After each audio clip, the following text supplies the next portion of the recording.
ಚಿಂದಿ ಉಡಾಯಿಸೋ ಖಾರ ಬಣ್ಣ ರುಚಿಯನ್ನು ನೀಡುತ್ತದೆ. ಮೆಣಸಿನ ಪುಡಿ ಚಿಂದಿ ಉಡಾಯಿಸೋ ಖಾರ ಬಣ್ಣ ರುಚಿ. ಇನ್ನು ಕನ್ನಡ ಕಟ್ಟಡ ನಕ್ಷೆ ಮಂಜೂರಾತಿ ಕೋರಿ ಅರ್ಜಿ ಸಲ್ಲಿಕೆ ವೇಳೆ ಈ ಖಾತಾ ಕಡ್ಡಾಯ. ಅರ್ಜಿ ಸಲ್ಲಿಸುವ ವೇಳೆ ಈ ಖಾತಾ ಸೇರ್ಪಡೆಗೆ ಬಿಬಿಎಂಪಿ ಆಯುಕ್ತರು ಸೂಚನೆ ಕೊಟ್ಟಿದ್ದಾರೆ. ದಾಖಲೆ ಪರಿಶೀಲನೆಗೆ ಪಾಲಿಕೆಯ ಕಂದಾಯ ವಿಭಾಗಕ್ಕೆ ಕಳಿಸುವ ಕ್ರಮ ರದ್ದು.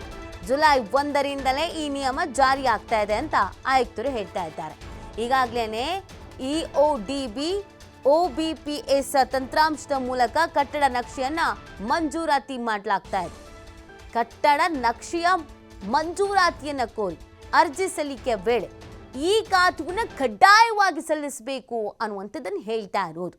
ಈ ಖಾತಾ ಸೇರ್ಪಡೆಗೆ ಬಿಬಿಎಂಪಿ ಆಯುಕ್ತರು ಸೂಚನೆ ಕೊಡ್ತಾ ಇದ್ದಾರೆ. ಈ ಖಾತದ್ದೇ ಒಂದು ದೊಡ್ಡ ಸಮಸ್ಯೆ ಆಗ್ಬಿಟ್ಟಿದೆ ರಾಜ್ಯದಲ್ಲಿ ಇದೀಗ.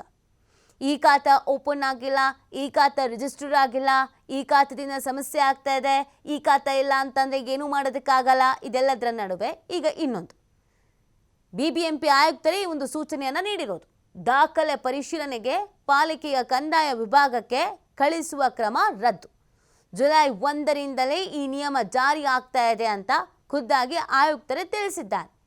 ಈಗಾಗಲೇ ಇಒಡಿಬಿ OBPS ತಂತ್ರಾಂಶದ ಮುಖಾಂತರವಾಗಿ ಕಟ್ಟಡ ನಕ್ಷೆ ಮಂಜೂರಾತಿಯನ್ನು ಮಾಡಲಾಗ್ತಾ ಇದೆ. ಒಂದಷ್ಟು ಬದಲಾವಣೆಯನ್ನು ಸಹಜವಾಗಿ ಕಂದಾಯ ಇಲಾಖೆಗೆ ಸಂಬಂಧಪಟ್ಟಂತೆಗೆ ಮಾಡಲಾಗ್ತಾ ಇದೆ. ಈ ಸರ್ಕಾರ ಅಧಿಕಾರಕ್ಕೆ ಬಂದ ಮೇಲೆ ಕಂದಾಯ ಇಲಾಖೆಯ ವಿಚಾರದಲ್ಲಿ ಒಂದಷ್ಟು ರೂಪರೇಷೆಗಳನ್ನು ಮಾಡಿಕೊಳ್ಳಲಾಗ್ತಾ ಇದೆ, ಒಂದಷ್ಟು ಬದಲಾವಣೆಗಳನ್ನು ಮಾಡಲಾಗ್ತಾ ಇದೆ. ಆ ಪೈಕಿ ಇದೀಗ ಇನ್ನೊಂದು ಹೊಸದಾಗಿ ಸೇರ್ಪಡೆ ಆಗ್ತಾ ಇದೆ. ಇದರ ಸಾಧಕ ಬಾಧಕಗಳು ಏನು ಅನ್ನೋದ್ರ ಬಗ್ಗೆ ಚರ್ಚೆ ಆಗಬೇಕಾಗಿದೆ. ಇದರಿಂದ ಆಗುವ ಉಪಯೋಗ ಏನು ತೊಂದರೆ ಆಗ್ಬೋದು?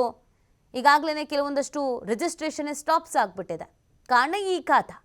ಅದೆಲ್ಲದರ ನಡುವೆ ಈಗ ನಕ್ಷೆಯ ವಿಚಾರಕ್ಕೂ ಕೂಡ ಸಂಬಂಧಪಟ್ಟಂತೆ ಹೊಸದೊಂದು ನಿಯಮ ಜಾರಿಗೆ ತಂದಿರೋದು. ಏನಾಗುತ್ತೆ ಅನ್ನೋದನ್ನು ನೋಡಬೇಕಿದೆ.